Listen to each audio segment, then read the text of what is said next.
Hello students, congruence of triangles part 2। आज हम लोगों ने जो ट्रायंगल्स होती हैं ट्रायंगल, उसकी कॉन्ग्रुएंसी कैसे होती है और कब होती है, ये चीज़ हमने समझनी है। ठीक है, तो सबसे पहले मैं दो ट्रायंगल्स बनाता हूँ। जैसे यह एक ट्रायंगल है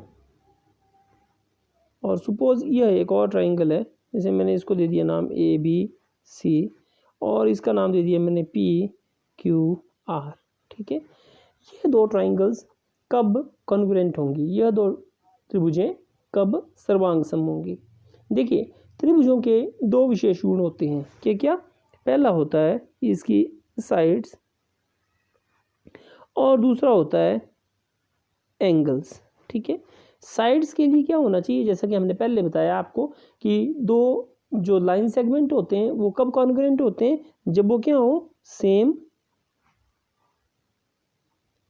लेंस के। और एंगल्स कब कॉन्ग्रुएंट होते हैं, जब वो कैसे हो, सेम मेजरमेंट्स के। ये मैंने पिछले वीडियो में आपको बताया था। ठीक है, जब ये सेम मेजरमेंट्स के हो और साइड जो वो सेम लेंस की हो। भुजाएं कब सर्वांग सम होंगी, जब वो बराबर लंबाई की हैं। कोण कब सर्वांग सम होंगे, जब वो बराबर माप के हैं ना। आगे बढ़ेंगे हम इसी पे। देखिए, अब क्वेश्चन राइज होता है, क्या सारी साइड जो होनी चाहिए वो बराबर माप की होनी चाहिए? क्या सारे कोण बराबर माप के होने चाहिए ताकि एक त्रिभुज दूसरे त्रिभुज के बिल्कुल एक जैसी हो, ताकि एक त्रिभुज को जब हम दूसरे त्रिभुज के ऊपर रखें तो बिल्कुल एक जैसी बन जाए। यह कार्य हम लोग प्रायोगिक तौर पर भी कर सकते हैं। यदि आप प्रायोगिक तौर पर दो त्रिभुजें लेते हैं और पेपर कटिंग से उनको काट करके आप जोड़ने की कोशिश करते हैं, एक के ऊपर एक रखने की कोशिश करते हैं, तो आप पाएंगे कि वह त्रिभुजें जो हैं वो सेम होना उनके लिए आवश्यक नहीं है। ठीक है, कैसे, चलो ये देखते हैं।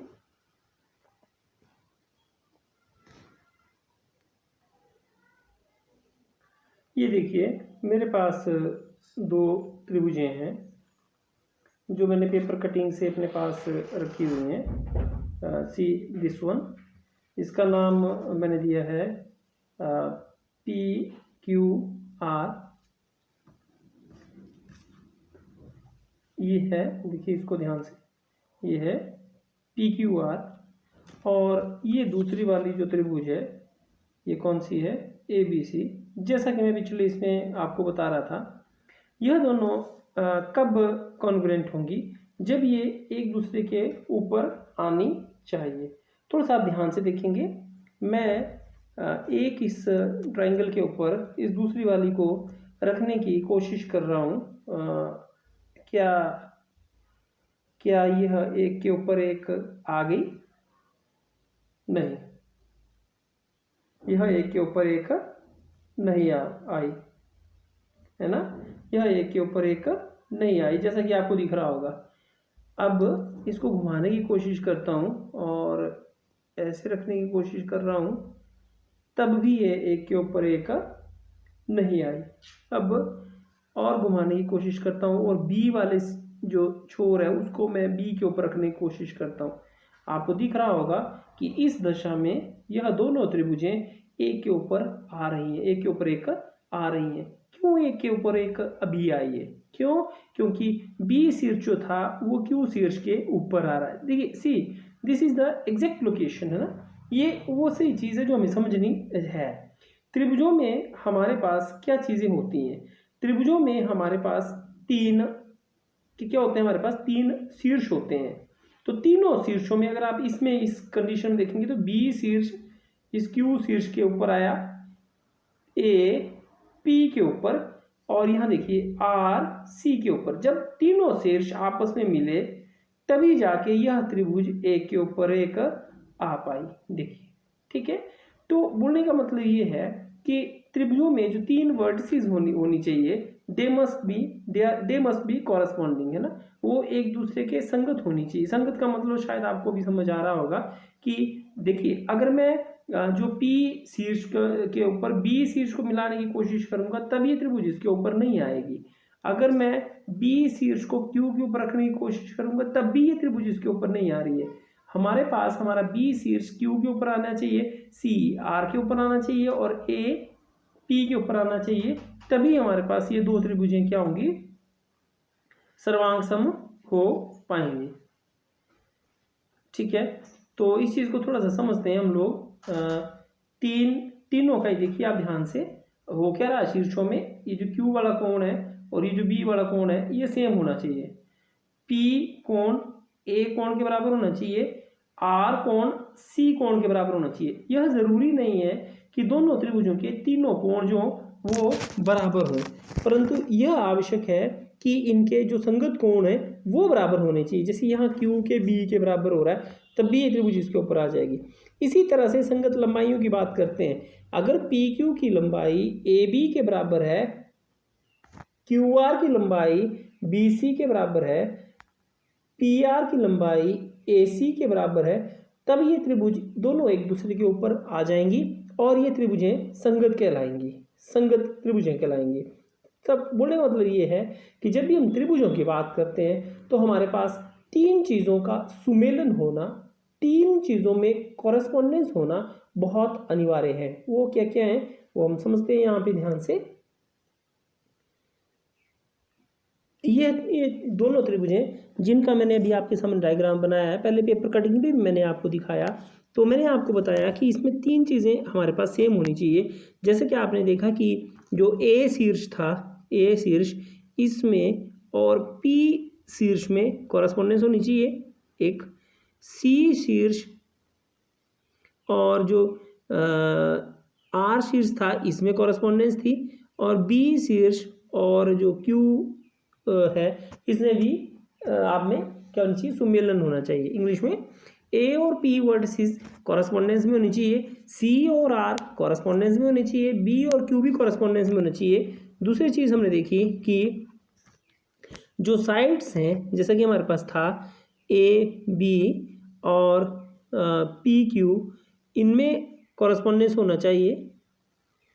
ठीक है, इसी तरह से हमारे पास A C, आप देखेंगे ये वीडियो के पिछले पार्ट में कि ये ऐसे ही है, P R और B C और ये Q R, इनमें क्या होना चाहिए, कॉरेस्पॉन्डेंस होना चाहिए। और जो तीसरी चीज़ हमारे पास आई एंगल्स, तो एंगल A ये बराबर हो, ये कॉरेस्पॉन्डिंग होना चाहिए किसके, ये बराबर होना चाहिए एंगल P के। एंगल C ये कॉरेस्पॉन्डेंस में होना चाहिए एंगल R के, और एंगल B ये कॉरेस्पॉन्डेंस होना चाहिए एंगल Q के। सी कैसे मैं चीज़ों को जो समझाने की कोशिश आपको कर रहा हूँ। तो जब भी हम त्रिभुजों की सर्वांग समता की बात करते हैं तो ये ज़रूरी नहीं है कि दोनों त्रिभुजों के तीनों कोण बराबर हो, ये तीनों भुजाएं बराबर हो। इनमें आपस में यदि कॉरेस्पॉन्डेंस है, मतलब आपस में जैसे ए कोण पी के बराबर आ रहा है, सी कोण आर के बराबर आ रहा है, कि बी कोण क्यू के बराबर आ रहा है, यह ज़रूरी नहीं है कि ए जो वो आर के बराबर हो या ए जो वो क्यू के बराबर हो, ये अलग अलग भी हो सकते हैं, जैसा कि हमारे इस जो पेपर कटिंग वाले केस में था।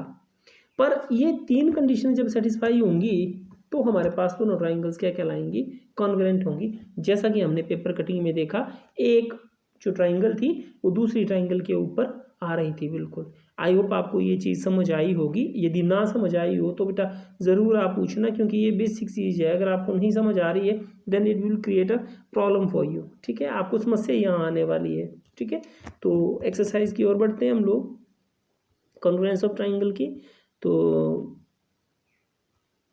7.1 एक्सरसाइज थी, इसमें देखिए जो क्वेश्चन था, यदि सुमेलन इसके अंतर्गत तो त्रिभुजों के सभी संगत सर्वांग समभागों को लिखिए। तो ये है कि यदि सुमेलन में ABC और FED के अंतर्गत ये दोनों सर्वांग सम हैं तो त्रिभुजों के सभी संगत भागों सर्वांग समभागों को लिखिए आप। तो इसमें आपके पास जैसे ये दो मान लेते हैं त्रिभुज हमारे पास, ट्रायंगल्स हैं ABC, और ये कौन सी है, FED, और ये देखिए आपके पास जैसा सुमेलन दिया हुआ है, A शीर्ष F शीर्ष का सुमेलन में है, ठीक, एक B शीर्ष E के तो बी वर्टेक्स ई के आया कॉरस्पॉन्डेंस में, और सी शीर्ष किसके कॉरस्पॉन्डेंस में है, डी के। एक हो गया। अब हम इनकी जो साइड्स हैं उनको लिखने की कोशिश करते हैं, कौन कौन सी साइड किस किस के जो है वो कॉरस्पॉन्डेंस में है।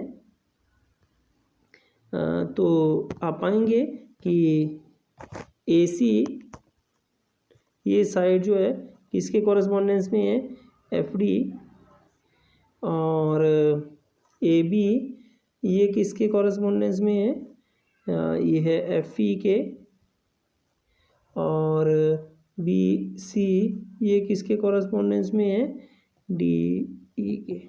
ठीक हो गया। इसी तरह से एंगल्स की बात करते हैं हम लोग। तो एंगल्स हमारे पास कौन कौन से होंगे और क्या क्या होंगे ये समझते हैं। तो एंगल ए और एफ के होने चाहिए बराबर, ठीक है। एंगल बी और एंगल ई ये क्या होने चाहिए, कॉन्ग्रुएंसी में। एंगल सी और एंगल डी ई कॉरस्पॉन्डेंस होने चाहिए, ठीक है। तो नेक्स्ट है, यदि डी ई एफ और बी सी ए सर्वांग सम हो तो ए बी से उनके लिखिए भाग जो जो बराबर है बोले ना। तो मैं ट्रायंगल बनाता हूँ डी ई एफ, और ये ट्रायंगल है दूसरी बी सी ए। तो आपको दिख ही रहा हो ना कि डी बी के है ना, ई सी के और एफ ए के है। तो देखिए एंगल ई किसके बराबर है, एंगल ई एंगल सी के बराबर है। ई एफ किसके बराबर है, ये वाली भुजा जो है ई एफ ये ए सी के बराबर है। एंगल एफ किसके बराबर है, ये एंगल ए के बराबर है। डी एफ किसके बराबर है, ये डी एफ है, ये किसके बराबर है, ए बी के। तो इस तरह से ये 7.1 एक्सरसाइज आपकी कंप्लीट होती है। आई होप आप इस वीडियो को ज़रूर आप ध्यान से समझने का प्रयास करेंगे कि क्या हो रहा है, और यदि कोई समस्या आएगी तो मुझसे ज़रूर पूछेंगे, ठीक है। Okay bye.